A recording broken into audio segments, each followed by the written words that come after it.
Informação, serviço, transparência, compromisso. TV Câmara Pelotas, cada vez mais conectada com o cidadão.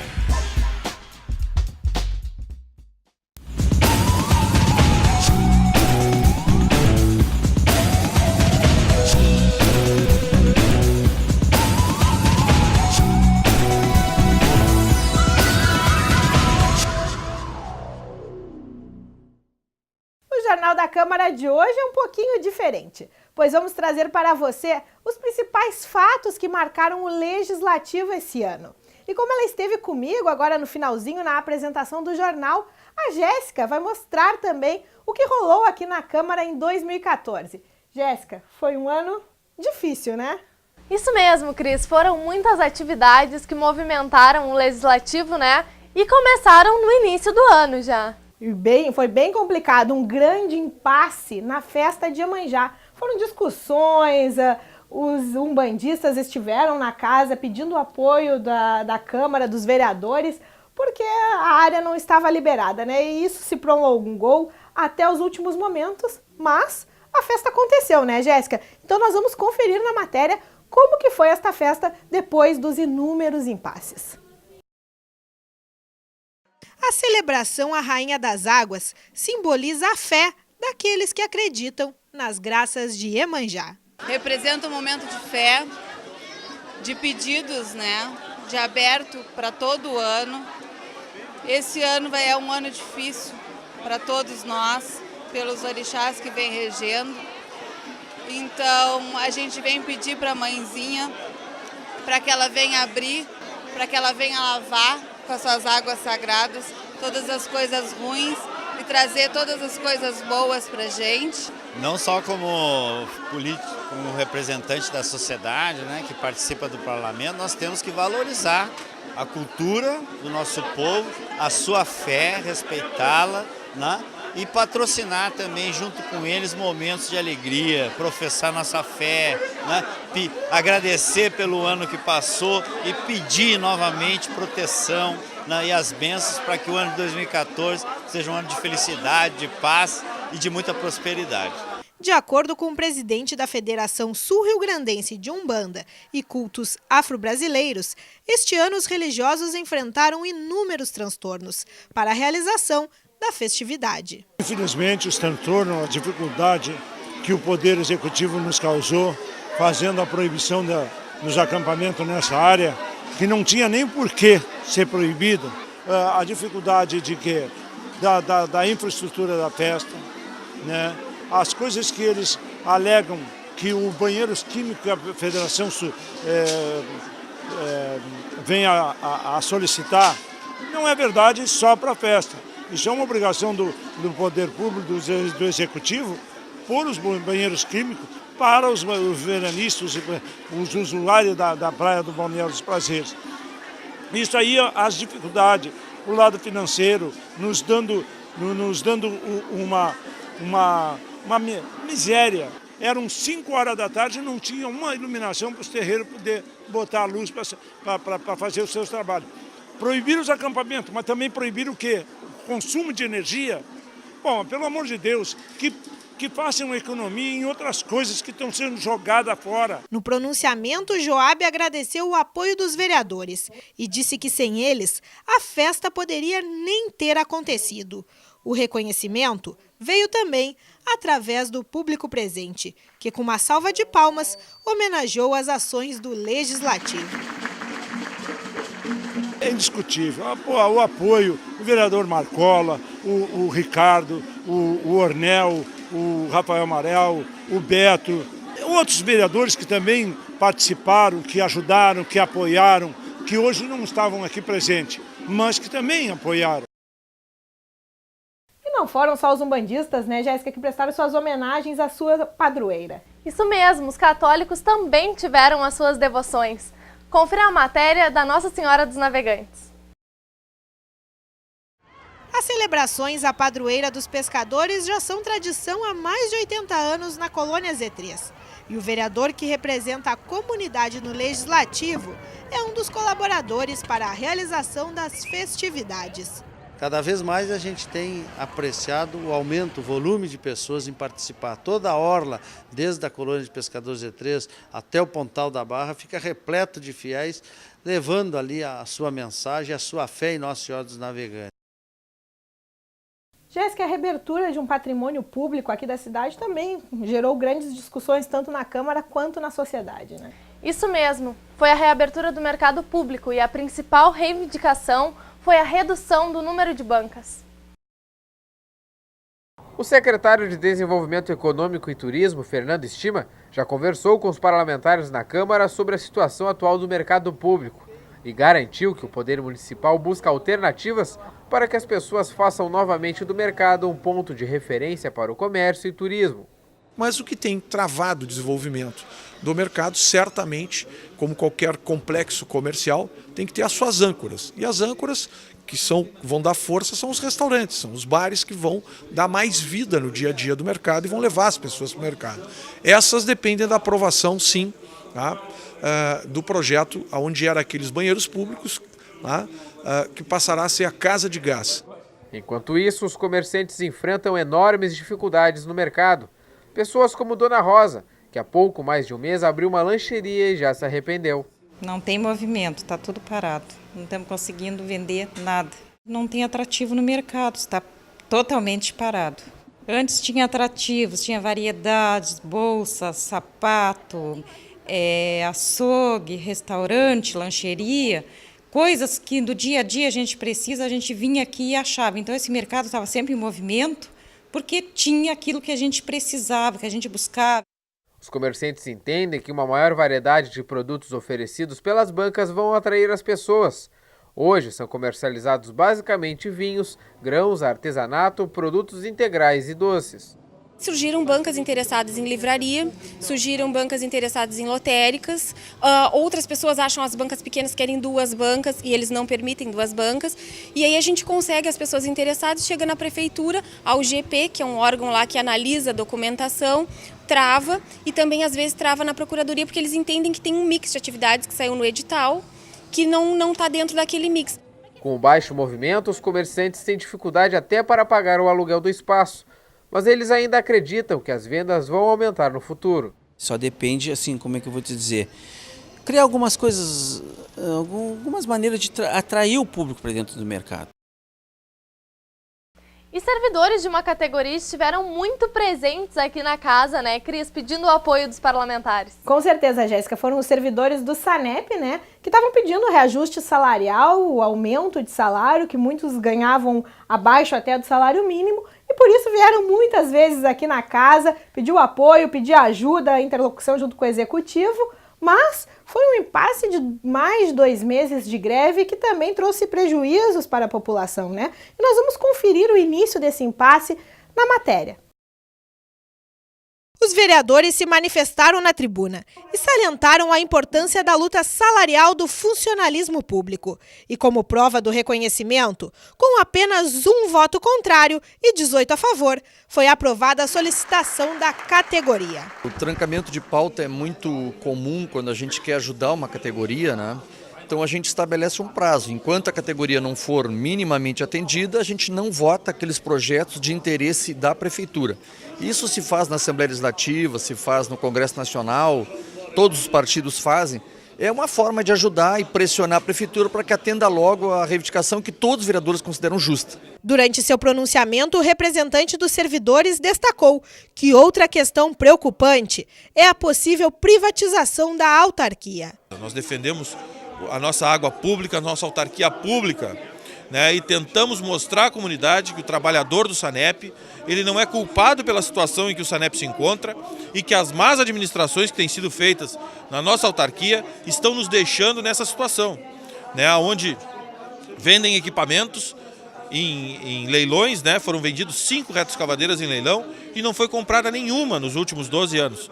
Então a comunidade acaba sendo mal servida.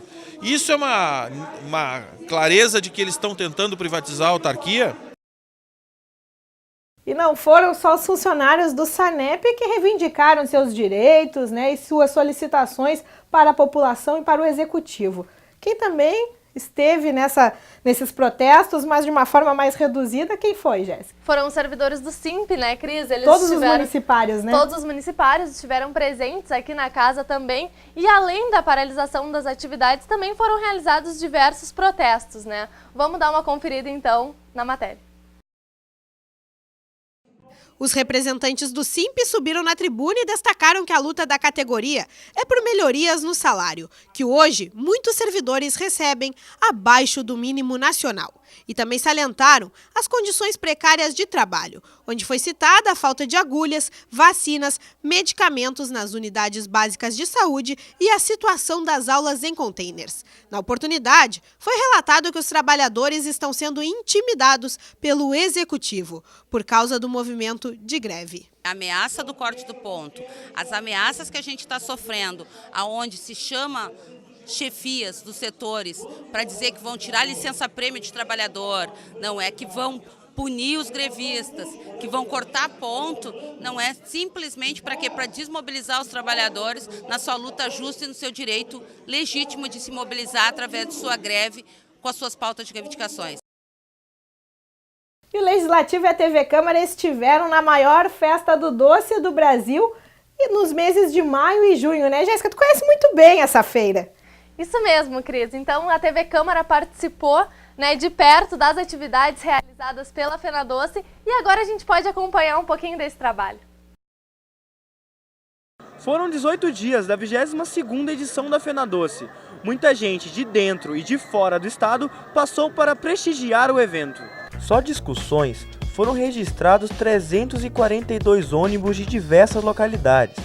Os mais de 280 mil visitantes da feira tiveram muitas atrações para prestigiar, entre apresentações musicais e culturais.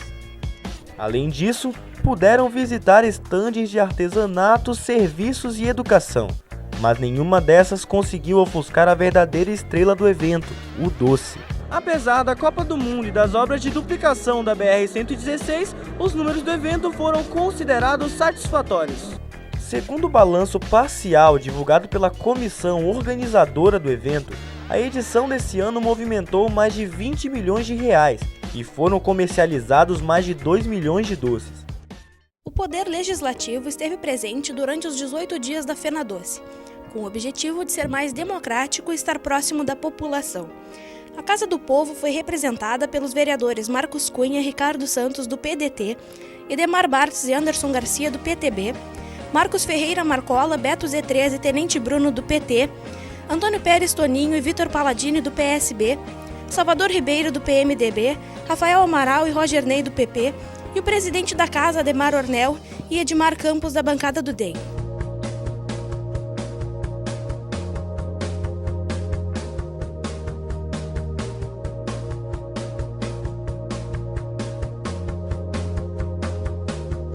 Os parlamentares estiveram no estande da Câmara e ouviram a população, acataram as reivindicações e também receberam diversas autoridades como o vice-governador do estado, Beto Grill, a senadora Ana Amélia Lemos, o secretário estadual de Infraestrutura, João Domingues, deputados federais e estaduais e ainda lideranças partidárias. Nesta época da FenaDoce, as pessoas da comunidade pelotense da região vêm participar da feira. Participam com seus estandes, participam visitando os estandes, participam compram, vendendo. E a Câmara, como é um poder que representa o povo da sua cidade, tem que estar onde o povo está, fazendo uma interação, trocando ideias, ouvindo acima de tudo, para poder encaminhar os reais interesses da população. Tive ter sido parceiro de todos os empreendimentos, todas as importâncias, todos os desejos da população, todos os desejos dos segmentos do empreendedorismo dos Pelotas, e por isso ele tem que estar solidário e unido nas suas atividades. E a segurança também teve vez aqui em Pelotas e o Legislativo acompanhou esse trabalho, né, Cris? É verdade, Jéssica. Muitos dos questionamentos aqui da população é quanto à insegurança, né? E Pelotas recebeu um presente esse ano que foi policiamento comunitário, 11 núcleos nos bairros.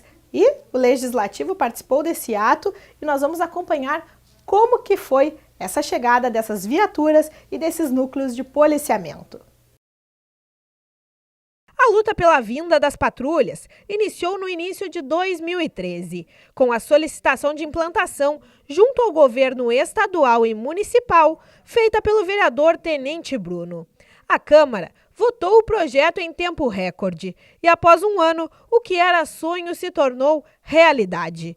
E o Parlamento Pelotense reforçou a importância dessa conquista. A Câmara foi vanguardeira, foi fundamental no processo do policiamento comunitário.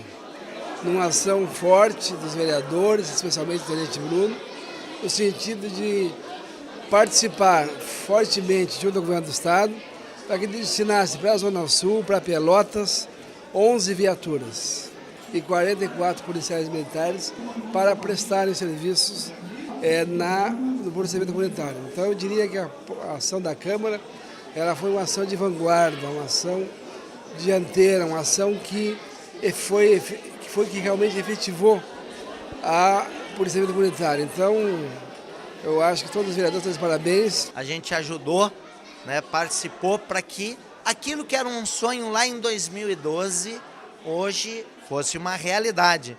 E além do mais, contar com 11 viaturas, numa cidade onde a gente tinha uma grande precariedade de meios para a Brigada Militar. Os nossos brigadianos sempre foram aguerridos, tiveram vontade sem meios, não adianta. Então, na verdade, veio somar essas 11 viaturas, a filosofia do policiamento comunitário. Então, na verdade, hoje, a população de Pelotas já viu que é realidade, está presenciando o trabalho dos policiais. Jéssica, como a casa é conhecida por receber a população, os alunos, professores e também funcionários da Escola Especial Luiz Braille estiveram na casa para fazer um pedido, né, especial aqui para o Parlamento. Isso mesmo, Cris. Eles vieram aqui reivindicar para os parlamentares o corte de recursos feitos no educandário. A instituição participou de um edital da Secretaria de Justiça Social que repassa recursos do governo federal para escolas especiais. Apesar da ótima colocação do projeto, a surpresa foi na hora da assinatura do convênio, quando a diretora da escola, Marilei Chiesa, percebeu que o contrato dado ao presidente, que é deficiente visual, havia sido adulterado. Nos projetos nós fomos selecionados em primeiro lugar, ou seja, empatados com outra instituição com 170 metas. Isto decorreu tranquilamente até a saída da última ata fora do prazo, refeita, assinada apenas por dois participantes da comissão, onde eles redistribuíram e abaixaram as nossas metas já ganhas de 170 para 46. Depois do problema identificado, a alternativa dos dirigentes da escola foi procurar auxílio no Legislativo, quando então houve reunião e após manifestação no plenário, o que trouxe solução. A casa pretende acompanhar esse processo de mudança, aliás não, nem é mudança o termo certo, é voltar à originalidade, cumprir o edital, cumprir o que está escrito na lei, que ficou um prazo até segunda-feira. Segunda-feira, se não acontecer, encaminharemos à Justiça. E nessa legislatura, Jéssica, mais uma CPI foi instalada. Desta vez, a da Fernando Osório, para investigar a obra que custou para os cofres públicos mais de 8,5 milhões, por isso merecia, essa investigação. Vários profissionais e gestores foram ouvidos, nesses depoimentos, e agora nós vamos conferir o depoimento do ex-prefeito de Pelotas, Adolfo Fetter Júnior. Por mais de 4 horas, o depoente prestou esclarecimentos. Vários pontos chamaram a atenção dos vereadores. Entre eles, a contradição de informações, onde o ex-chefe do Executivo declarou que a obra foi executada para durar o tempo que fosse possível. Já o coordenador da UGP, Jair Seidel, afirmou que ela previa a duração de 5 anos. Fetter também salientou que existem recursos para consertar as irregularidades e criticou a atual gestão pela falta de ações para solucionar os problemas. Ele disse que foi fazer uma obra de recapeamento, e que teria a durabilidade que tivesse, que isso dependeria muito do fluxo de veículos, do clima, se ia chover muito ou não. Enfim, ele deixou bem claro que ele fez uma obra para curta duração, sem grandes pretensões. e que a Fernando Osório ficou aquém até mesmo do que ele esperava. Ele mesmo reconheceu que ali em frente à Anhanguera ficou uma situação completamente inadequada, na frente do Banrisul, que a ciclovia também visivelmente ficou muito aquém daquilo que deveria ter ficado. E colocou um pouco a responsabilidade na mão do atual administrador. Ele disse que isso não deveria nem ter sido objeto de CPI, porque teria que ter sido resolvido há muito tempo atrás por um acordo entre a Prefeitura e o consórcio executor. A participação do ex-prefeito foi importante porque ele ajudou nós encaminharmos o fechamento do relatório com alguns equívocos entre depoimentos que agora puderam ser comparados. E o depoimento do presidente da construtora pelotense, responsável pela execução da obra, também foi um dos mais aguardados pela população e pelos vereadores. Antes de iniciarem os questionamentos, os parlamentares apresentaram alguns pontos que chamaram a atenção no depoimento do ex-prefeito Fetter Júnior, que acusou a empresa de falhas na execução da obra. Eu sempre tive no Dr. Ponte uma pessoa ponderada. Acho que ele fez um equívoco muito grande nessas declarações. Eu diria até que, lamentavelmente, que foi leviano e irresponsável. Houve um edital, a empresa concorreu ao edital que dizia que ia ser 2 centímetros onde existia e ia ser 5 centímetros onde não existia. Ele aceitou o edital, disse que a obra era factível. Quando aconteceram problemas, ele quis tirar o dele da reta. Se você compra um edital, você aceita fazer uma obra, é que você, tecnicamente, acredita que aquela obra seja correta. Se ela não for, você não deveria concorrer ao edital e realizar a obra. Eu acho que a declaração dele foi impensada. Durante as respostas, o presidente da construtora pelotense discordou da fala de Fetter e declarou que a única responsabilidade da empresa é a execução. E ela tem que rigorosamente seguir aquilo que recebe para fazer. Ela não tem que questionar se esse asfalto vai durar, se não vai durar. Se ela tiver a percepção que estruturalmente está fazendo uma ponte, tem um aço que não está mal, ela leva para o órgão e diz, olha, isso aqui vai dar problema. E o órgão é que decide se mantém aquilo ou não. Tá certo? A empresa executa o que a prefeitura, o Estado, o órgão manda fazer. Ela não pode sair uma vírgula, cumpre as especificações e manda fazer. Eu acho que a Câmara, quem sabe, essa CPI, possa prestar um grande serviço, reconstituir a verdade sobre o caso, para que se possa, inclusive, recuperar esses 2 pontos que estão com defeito, que é por problema de projeto. Ali, naqueles 2 pontos, não tinha projeto estrutural, não é um projeto geométrico. Na minha avaliação, a presença do Dr. Luiz Roberto Ponte serviu para que pudéssemos esclarecer as dúvidas entre a execução da obra, entre a fiscalização da obra e entre a projeção da obra, cada um com seu ponto de vista. Ele esclareceu muito claro a situação de que o projeto foi executado conforme a Prefeitura mandou fazer. Roberto Ponte também se manifestou a respeito dos depoimentos de profissionais da Prefeitura, que declararam que os erros aconteceram porque a mão de obra da empresa não era qualificada. O presidente não concordou com essas posições, porém, salientou que elas podem ter sido faladas pela tensão do momento. Está errado, mentiram, talvez até inconsciente, mas se defendendo. Estavam embretados. A nossa engenheira também cometeu um equívoco de dizer que os fiscais não sabiam de nada. Aí você provoca, né? Fica ruim. Ela veio aqui, uma menina de grande qualidade, foi pressionada aqui pelos vereadores, menina nova, sem experiência, e para se defender, acusou o outro. Eles fizeram a mesma coisa, acusaram o nosso funcionário. Mas é uma injustiça imensa. E nesse ano foram inaugurados alguns espaços abertos à população e aos funcionários da Casa Legislativa. Um deles é o programa Internet Livre. O Espaço Conecta foi idealizado pelo presidente da Câmara, vereador Ademar Ornel, com o apoio da direção da casa, e tem como principal objetivo a inclusão digital para aqueles que não têm acesso à internet em casa. Nós acreditamos que a informação é o direito de todos. Então, esse projeto vem contemplar justamente isso, a possibilidade da comunidade ter acesso às informações através das redes, dos sites e de toda a questão da informática, da informatização. A iniciativa também visa a aproximação da população com o Legislativo e estará aberto diariamente durante o período da manhã, com a supervisão para o acesso e impressão de documentos. Trazer essas pessoas para utilizarem esse equipamento e, ao mesmo tempo, fazer com que tenha um convívio na Casa do Povo. A Câmara de Vereadores vira uma referência para essa pessoa. E como diz, né, ali no banner de lançamento, né, a Câmara conectando a pessoa ao mundo. E na sequência foi inaugurado o espaço destinado ao incentivo à leitura.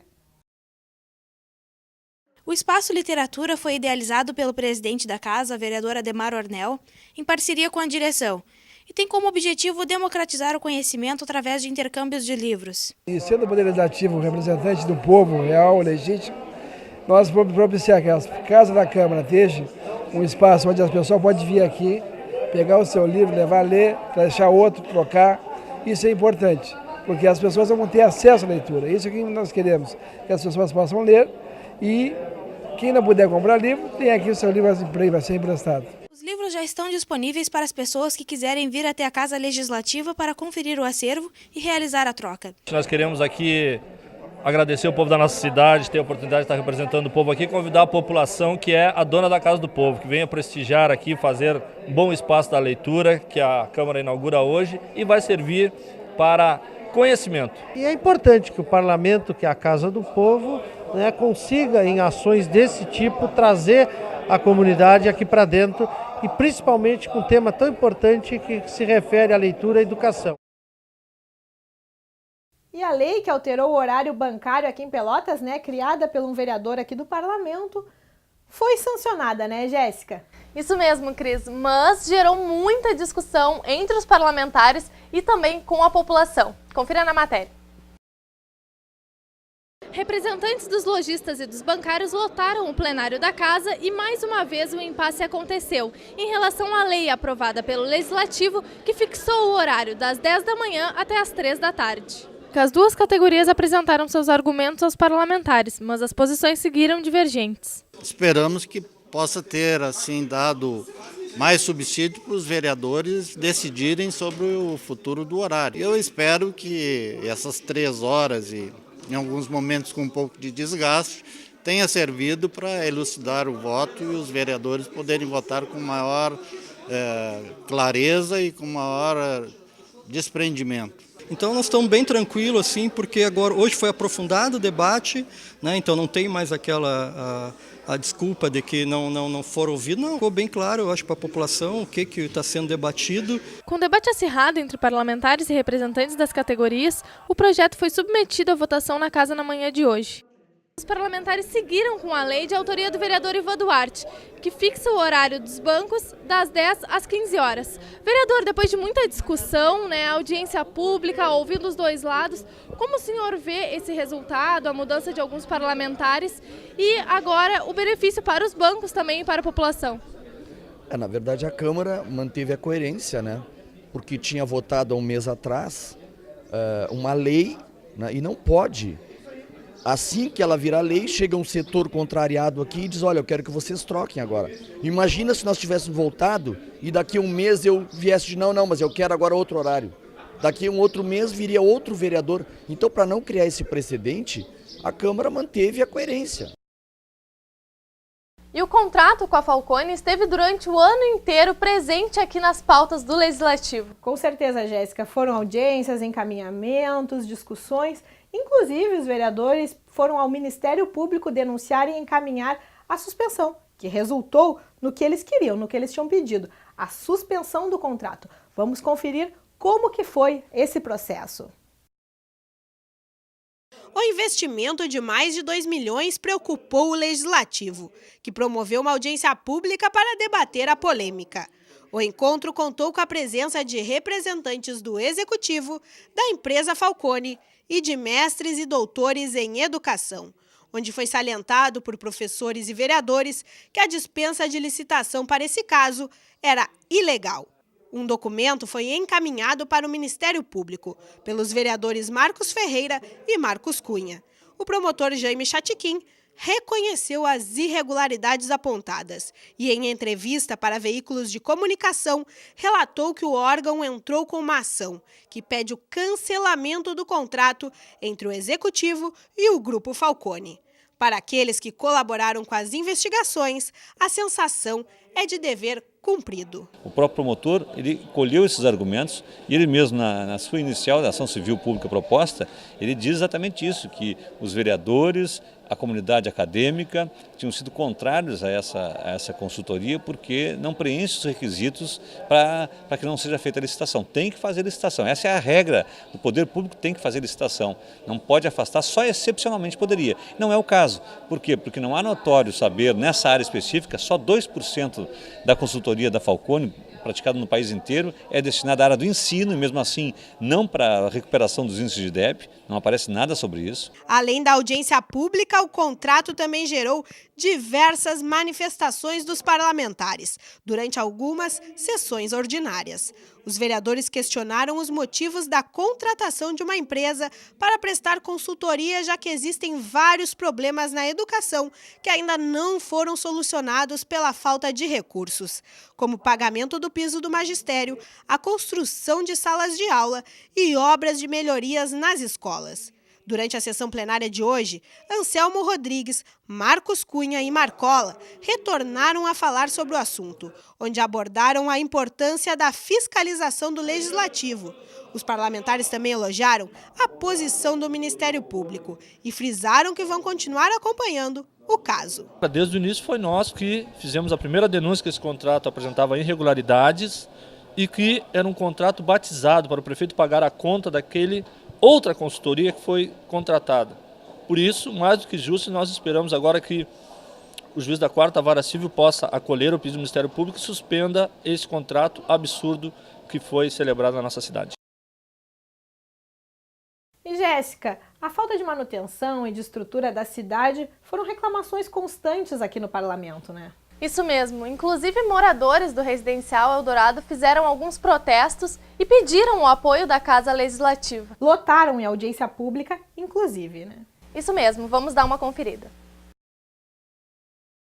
Com o plenário lotado, os moradores puderam expressar suas indignações com o estado de abandono que se encontra a localidade. Inúmeros problemas foram apresentados, entre eles as ausências de segurança, saneamento, manutenção das vias e o transtorno com a interrupção da passagem do transporte coletivo nas ruas do residencial. O principal problema que a gente está reivindicando é a melhoria de rua, né?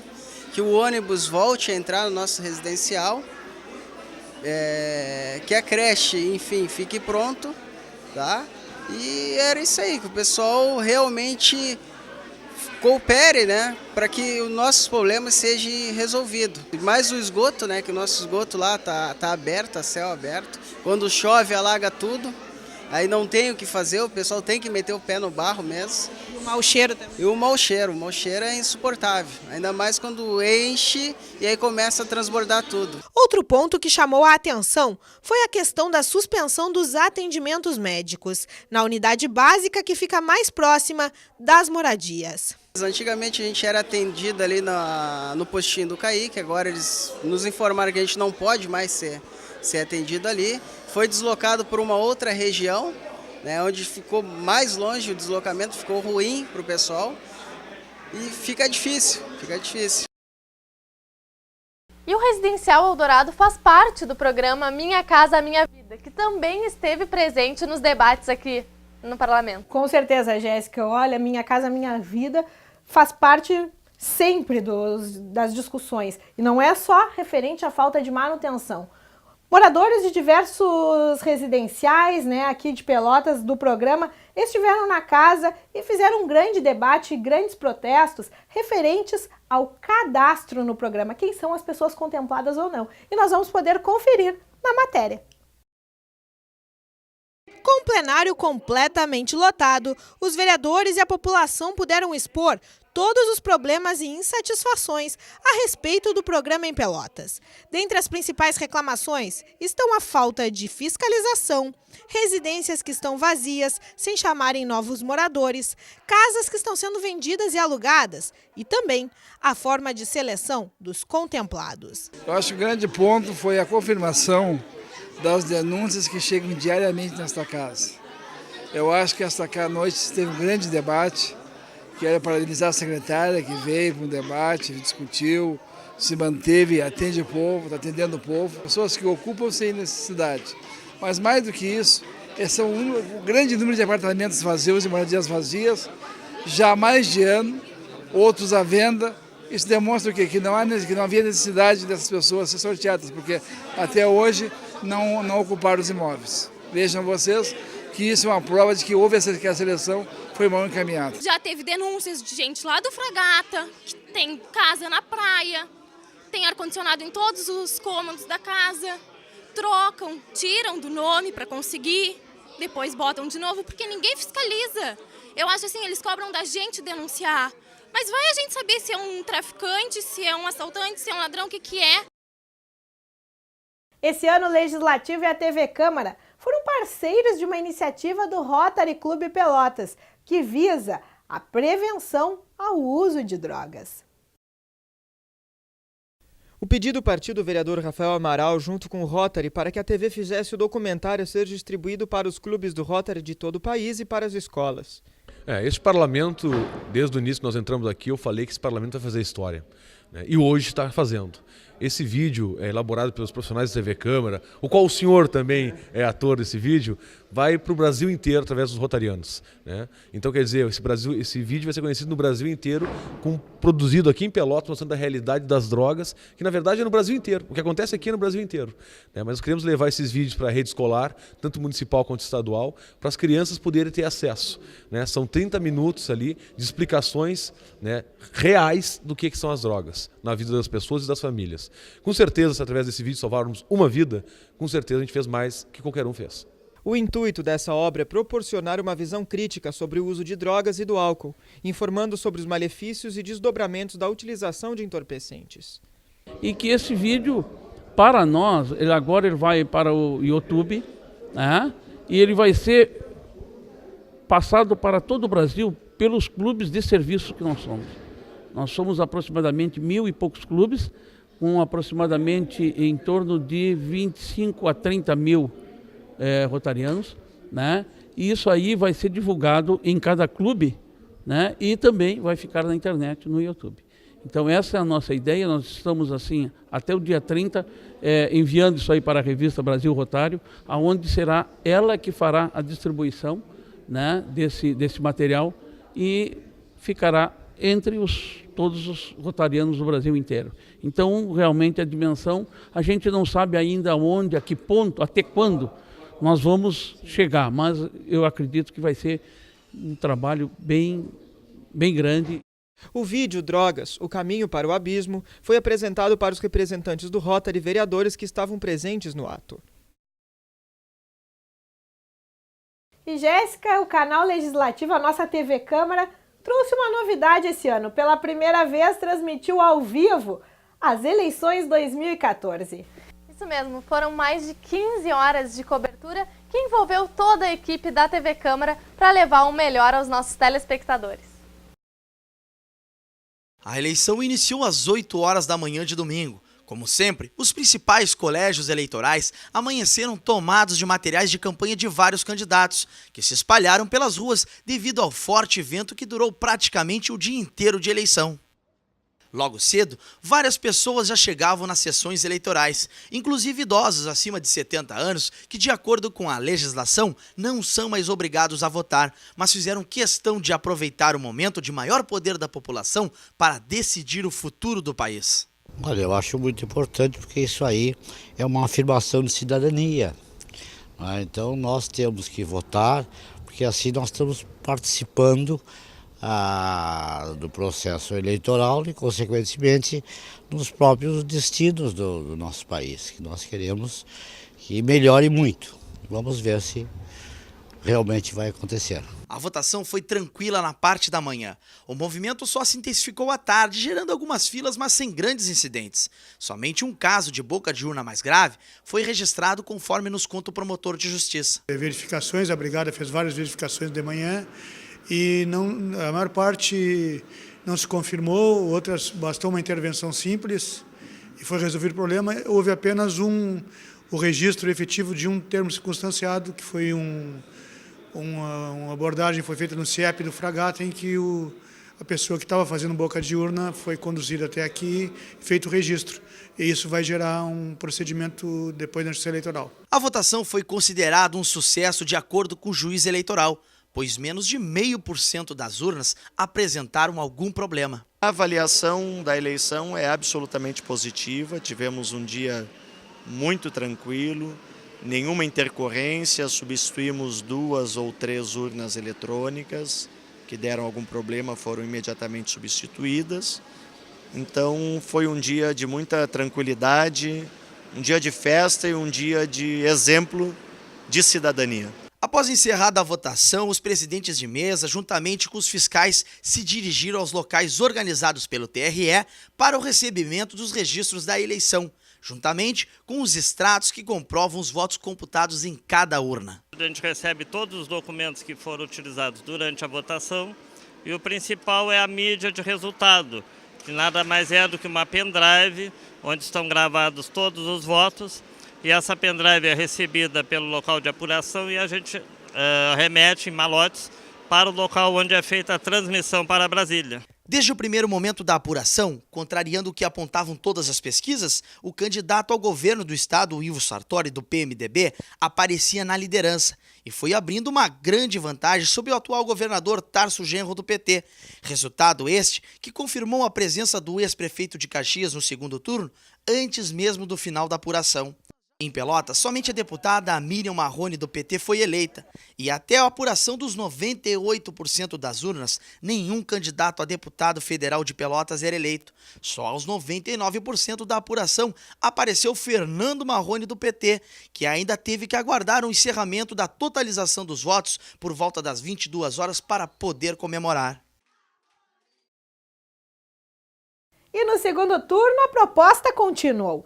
E em tempo real foram transmitidos os resultados do pleito eleitoral.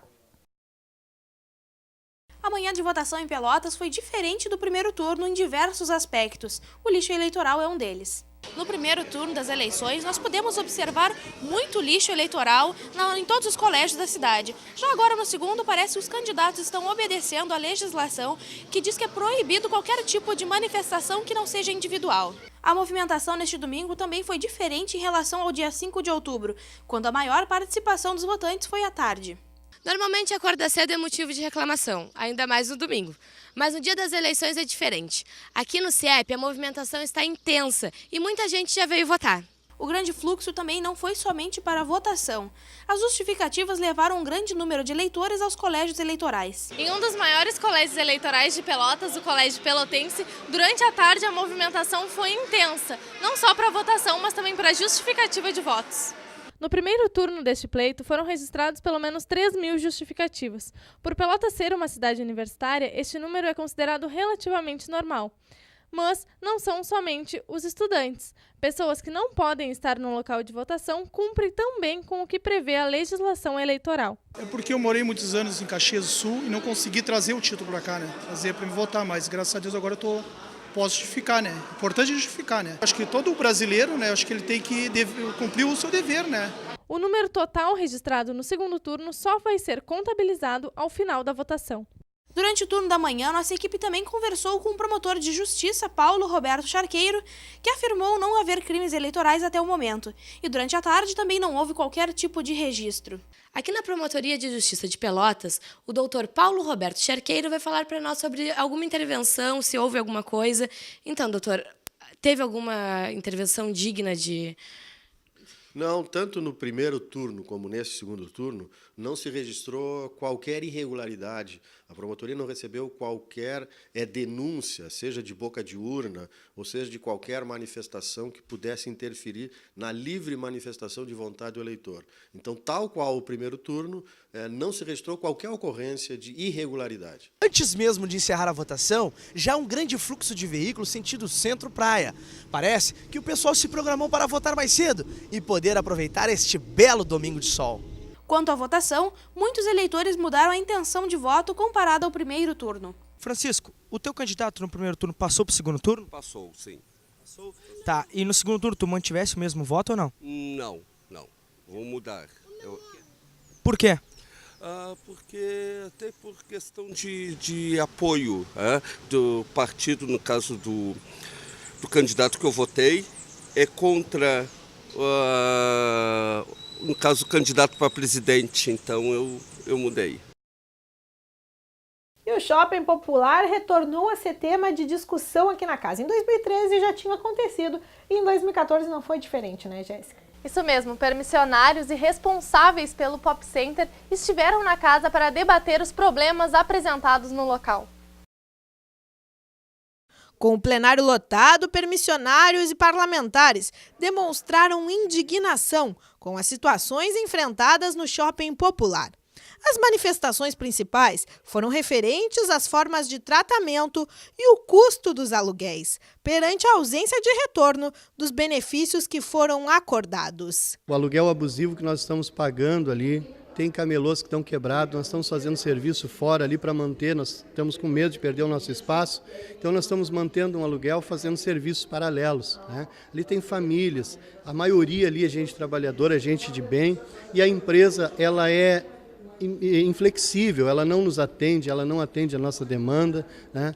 E nós queríamos assim, porque eles também não estão cumprindo o contrato. O governo anterior nos prometeu uma coisa, a empresa nos prometeu hoje outra, e o que nós recebemos foi isso.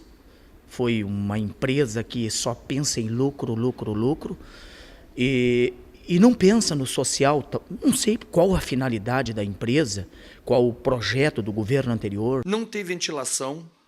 Ele ganha com publicidade, ele ganha cobrando os banheiros, ele ganha com estacionamento, ele tem previsão de aumento. Os comerciantes alegam que foram planejados 2 ambientes que iriam aumentar o fluxo de clientes no Pop Center e que esses não vão ser mais feitos.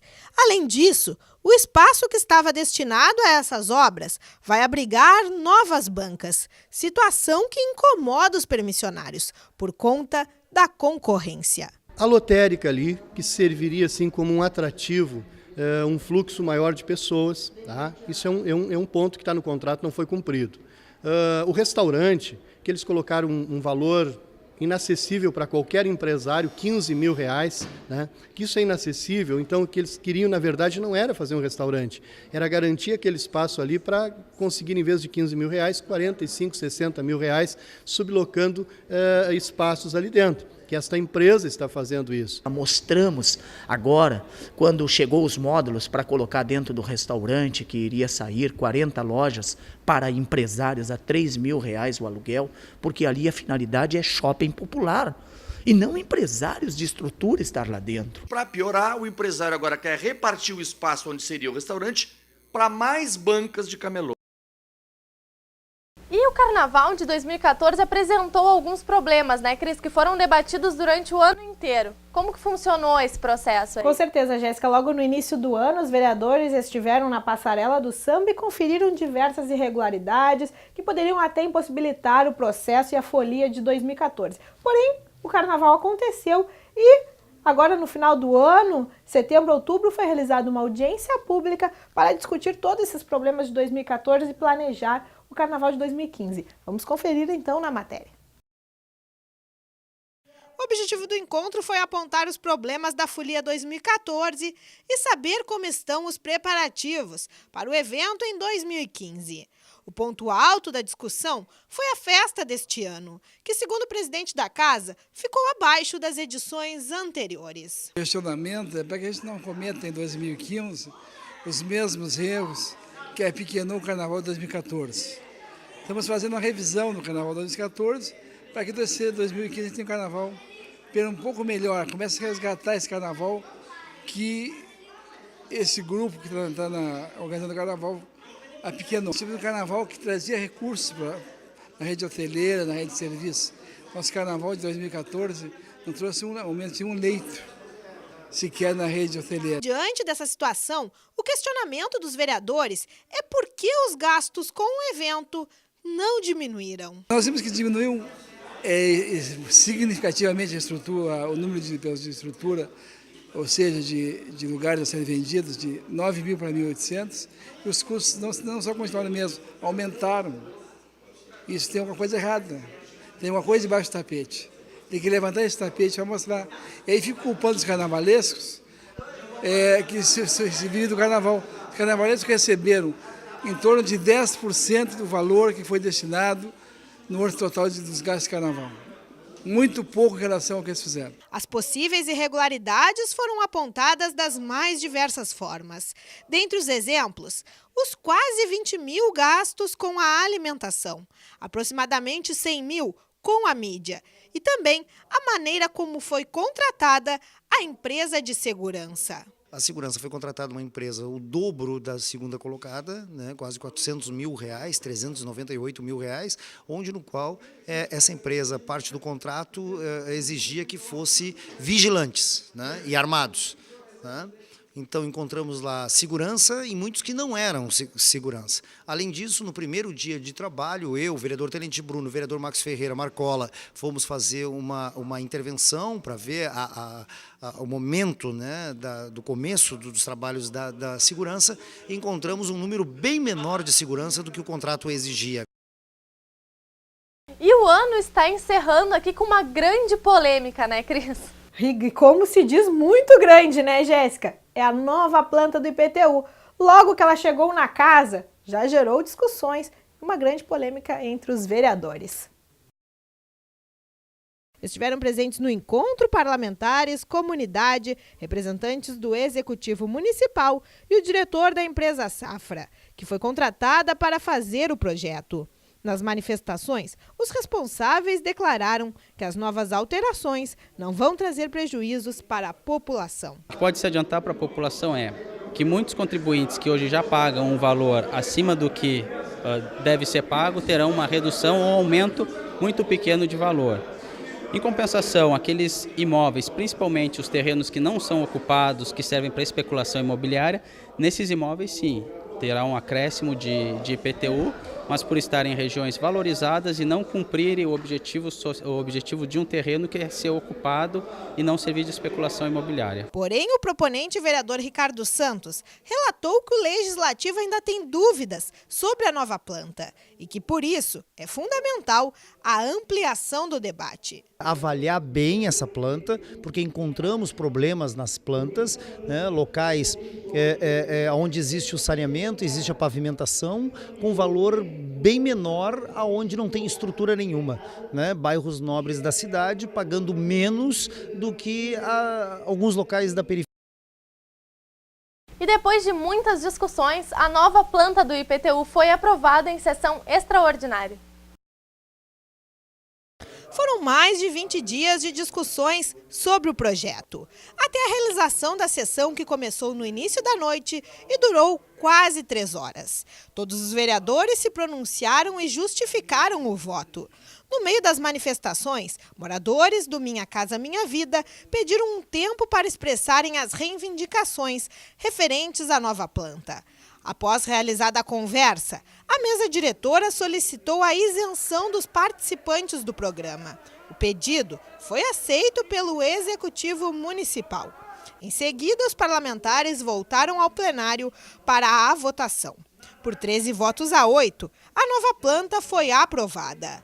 O presidente da casa avaliou de forma positiva o processo, já que, segundo ele, o Legislativo escutou diferentes segmentos da cidade. A casa procurou abrir espaço para todas as representações, para que as representações pudessem discutir, apresentar reivindicações, e os vereadores foram sensíveis a essa questão. Agora nós temos que encaminhar o projeto ao governo e torcer para que tudo dê certo. Durante o debate, foram apontadas algumas denúncias e também queixas da população. Ornel salientou que, embora a votação tenha sido concluída, a fiscalização dos vereadores continua. Inclusive, em relação às denúncias de que haveriam troca de votos favoráveis ao projeto por cargos no governo, deve ser investigado, será investigado por atos próprios, e nós esperamos que no final dê tudo certo, que seja esclarecido e que a população possa, pelo menos, acompanhar de perto o que aconteceu aqui. Votaram a favor da nova planta os vereadores Professor Adinho, Roger Ney, Rafael Amaral, Idemar Bars, Anderson Garcia, Antônio Pérez, Vitor Palladini, Salvador Ribeiro, Edmar Campos, Vicente Amaral, Luiz Henrique Viana, Marcos Cunha e Valdomiro Lima. Votaram contra Ivan Duarte, Beto Z3, Marcos Ferreira, Conceição Monsan, José Cizenando, Ademar Ornel, Anselmo Rodrigues e Ricardo Santos. Mas a polêmica não parou por aí. Com certeza, Jéssica. E ela foi maior quando chegaram os carnês na casa dos moradores e da população. E por isso a nossa equipe foi às ruas e também aqui no parlamento, depois das discussões, conferir a opinião dos vereadores e também da população.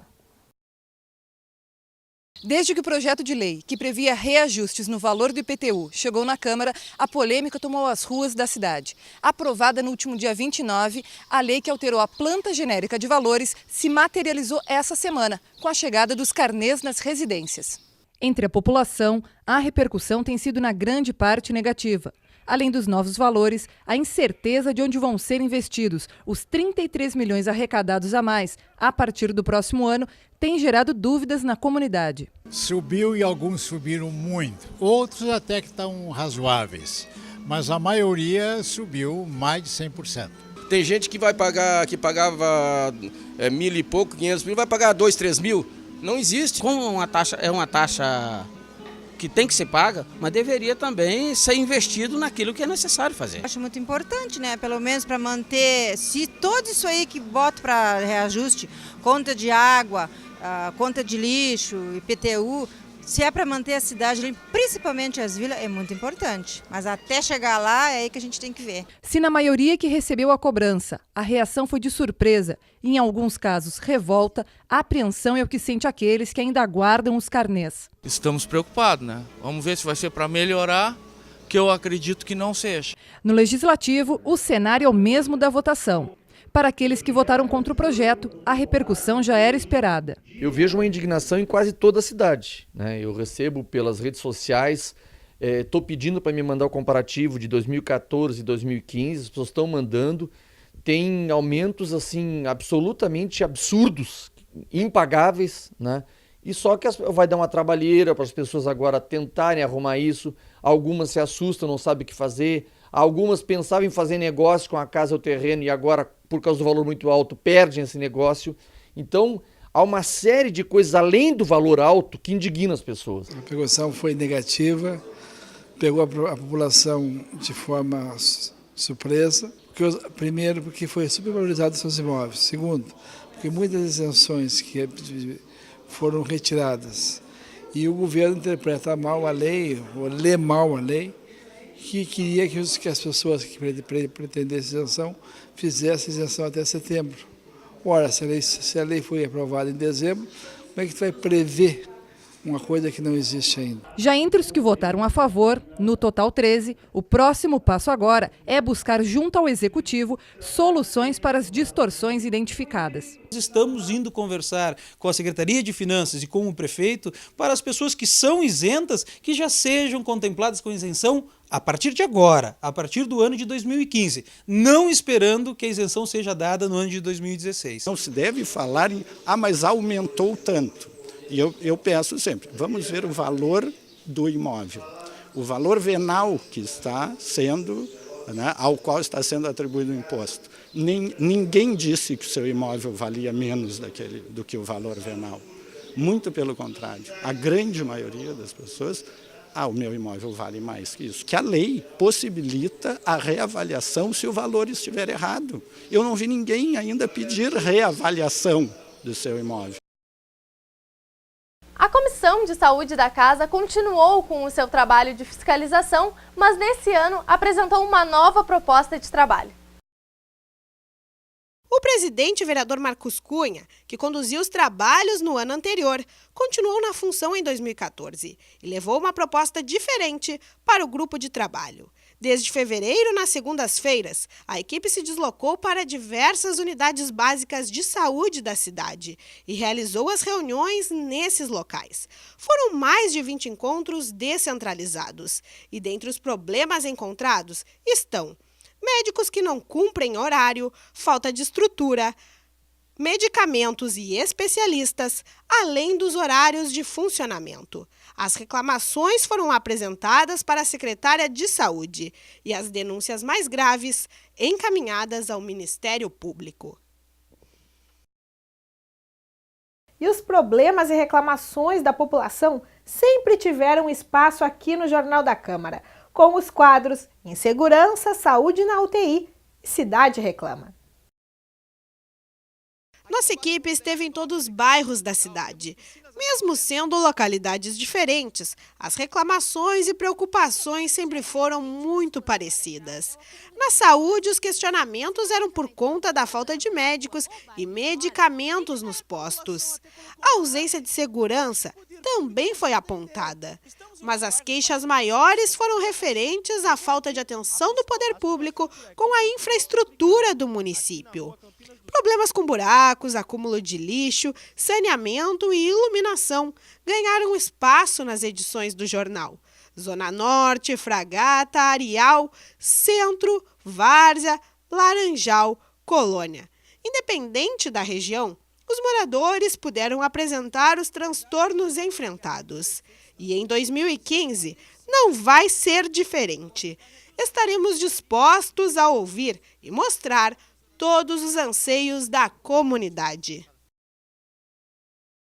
Esses foram os principais fatos que marcaram o ano legislativo. E podemos dizer, né, Jéssica, que foi um ano com muitas atividades. E a expectativa agora para 2015 é de muito mais trabalho, tanto para a TV Câmara quanto para os vereadores. E é claro que a gente quer continuar com a audiência de todos os telespectadores. Isso mesmo, então a gente quer desejar a todos um ótimo ano novo.